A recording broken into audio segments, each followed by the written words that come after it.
Okay, ఇప్పుడు జయరాజ్ గారికి సత్కారం. జయరాజ్ గారు మనందరికీ తెలుసు, మాకు చాలా మిత్రుడు. అదేవిధంగా పేద కుటుంబంలో పుట్టి, వ్యవసాయ కార్మికుల కుటుంబంలో పుట్టి, ఒక సింగరేణి కార్మికుడిగా, అదేవిధంగా లెఫ్ట్ ఉద్యమంలో పనిచేస్తూ గొప్ప ప్రజాకవిగా, ప్రకృతి కవిగా అనేక గొప్ప పాటలు రాసినటువంటి ఆ వ్యక్తి కింద స్థాయి నుంచి మట్టిలోంచి మాణిక్యం పుట్టినట్టుగా పుట్టిన జయరాజ్ గారిని వాళ్ళు మనం సత్కరించుకోవటం చాలా సంతోషంగా ఉంది. అది రాజా గారి చేతుల్లోనూ మన నాయకులందరి చేతుల్లో ఆ సత్కారం జరిగింది. అందరికీ ఆయనకి జయరాజ్ గారికి మనస్ఫూర్తిగా అభినందనలు. ఇప్పుడు జయరాజ్ గారు మాట్లాడాలి, అదేవిధంగా పాట పాడాలి. ఒక బ్రీఫ్గా అందరు కూర్చోవాలని కోరుతా ఉన్నాం. వేదిక మీద ఉన్న నా ఆత్మీయమైన అన్న, కమ్యూనిస్ట్ పార్టీ కార్యదర్శి సాంబశివరావు గారు, ఈరోజు బాబాసాహెబ్ అంబేద్కర్ కమ్యూనిస్ట్ పార్టీకి వర్కింగ్ క్లాస్ నుంచి ఒక నాయకత్వం ఉండాలని కోరుకునేవాడు. అలాంటి ఒక రాజా గారు ఈరోజు కమ్యూనిస్ట్ పార్టీకి నేషనల్ స్థాయిలో సెక్రటరీగా ఉన్నాడు.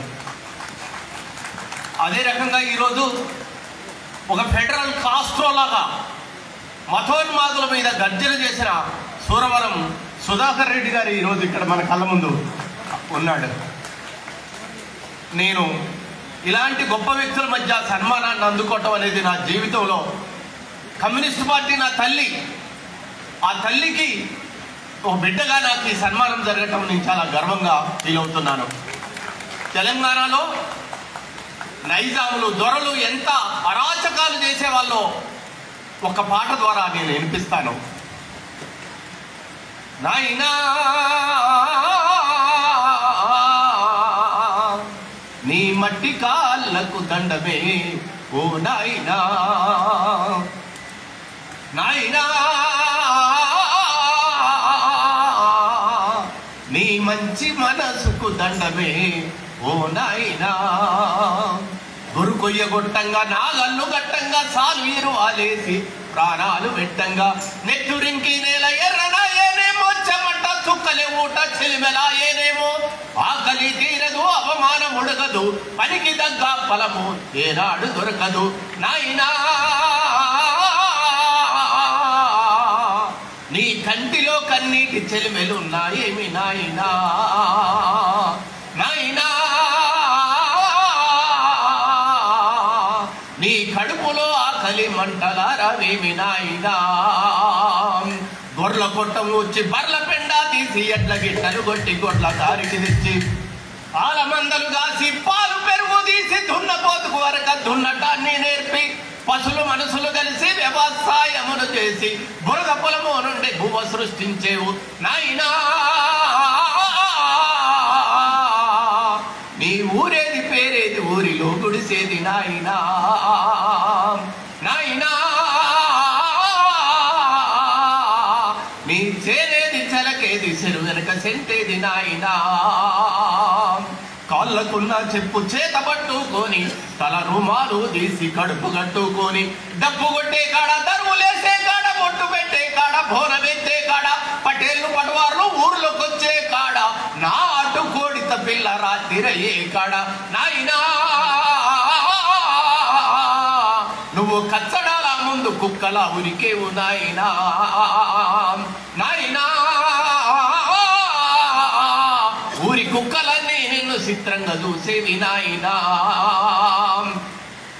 కసి పెరుగుతున్నది, రసి గారుతున్నది, ఆగడాలే రోజు కాగడవుతున్నవి, నైజాం గుండెల్లో గుబులవుతున్నది, ఊరి దొరలా బుడ్డి బట్టూడుతున్నది, తుమ్మల శేషయ్య దళము గడిలోకొచ్చి ఊరి దొరలను బట్టి వర్లంగా చంపిరని నాయనా, నీ కథలు వింటూ నేను కమ్యూనిస్టునైతే నాయనా, నాయనా నీ నడక చూసి నేను నక్సలైటునైతే నాయనా. అలాంటి కమ్యూనిస్టు పార్టీ వారసత్వాన్ని ఇచ్చిన ఈ జెండాకు, ఈ నాయకత్వానికి కృతజ్ఞుడనై ఉంటాడు. నేను కమ్యూనిస్టుగా ఒక్కరోజైనా ఒక్క దినమైనా కమ్యూనిస్టుగా బతుకునేస్తామా. అలాంటి గొప్ప అవకాశం నాకు ఇచ్చినందుకు అందరికీ కృతజ్ఞతలు. ఈరోజు దేశంలో, ప్రపంచంలో నారాయణ గారు ప్రత్యేకంగా అడిగాడు, శిలా నీవే శిల్పి నీవే, శిలా నీవే శిల్పి నీవే, శిల్పము నీవే సృష్టిలో, నిన్ను నువ్వు మలుచుకుంటూ నిలిచిపో చరితలో, పుడమిలో అను నీదే పరవశించుట నేర్చుకో, జీవితం నీ మళ్ళీ రాదు సార్థకం చేసుకో, శిలా నీవే శిల్పి నీవే, శిల్పము నీవే సృష్టిలో, గాయపడకుండా హృదయం గేయమవుతుందా, కలత పడకుండా మెదడు కావ్యమవుతుందా, ఉలికి భయపడితే శిలలు శిల్పమవుతాయా, అలకు భయపడితే నావా దరికి చేరేనా, ఆటుపోటులు ఎదురు దెబ్బలు లేని జీవితమున్నదా, ఓర్పును చవి చూడకుండా మార్పుకు తావున్నదా, శిలా నీవే శిల్పి నీవే, శిల్పము నీవే సృష్టిలో. Thank you.